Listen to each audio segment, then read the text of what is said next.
ಪುನರ್ ಪರಿಶೀಲನೆ ಜರುಗಿಸದೆ ಮುಖ್ಯ ಕಾರ್ಯದರ್ಶಿ ಕೇಂದ್ರ ಸರ್ಕಾರಕ್ಕೆ ಜಿಲ್ಲೆಯಲ್ಲಿ 73,206 ಅರ್ಜಿ ತಿರಸ್ಕರಿಸಿರುವ ಹಿನ್ನೆಲೆಯಲ್ಲಿ ಮನೆಗೊಬ್ಬರಂತೆ ಆಕ್ಷೇಪ ಪತ್ರ ಮೇಲ್ಮನವಿಗೆ ಸಲ್ಲಿಸಲು ಅರಣ್ಯವಾಸಿಗಳು ದೃಢ ನಿರ್ಧಾರ ಮಾಡಿದ್ದಾರೆ ಎಂದು ಅರಣ್ಯ ಭೂಮಿ ಹಕ್ಕು ಹೋರಾಟಗಾರರ ವೇದಿಕೆಯ ಅಧ್ಯಕ್ಷ ರವೀಂದ್ರ ನಾಯ್ಕ್ ಹೇಳಿದರು.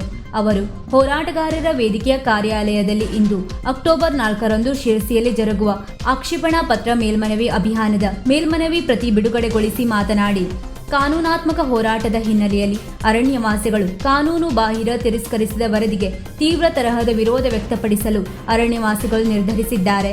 ಪ್ರತಿ ಅರಣ್ಯವಾಸಿ ಮನೆಯಿಂದಲೂ ಮೇಲ್ಮನವಿ ಅಭಿಯಾನದ ಕುರಿತು ಜನಜಾಗೃತಿ ಸಂಘಟಿಸಲು ಗ್ರೀನ್ ಕಾರ್ಡ್ ಪ್ರಮುಖರಿಗೆ ಜವಾಬ್ದಾರಿಯನ್ನು ನೀಡಲಾಗಿದೆ ಎಂದರು.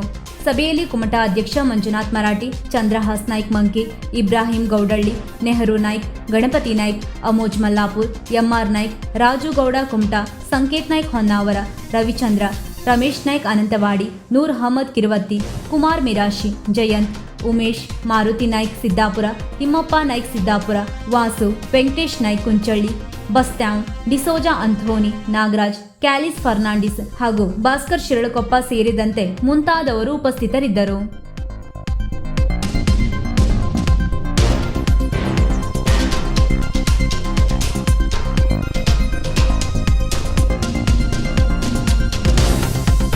ವೀಕ್ಷಕ ಮಹಾಪ್ರಭುಗಳೇ, ನಮ್ಮ ಚಾನಲ್ ಅನ್ನು ಸಬ್ಸ್ಕ್ರೈಬ್ ಮಾಡಿ, ಶೇರ್ ಮಾಡಿ, ಪ್ರೋತ್ಸಾಹಿಸಿ.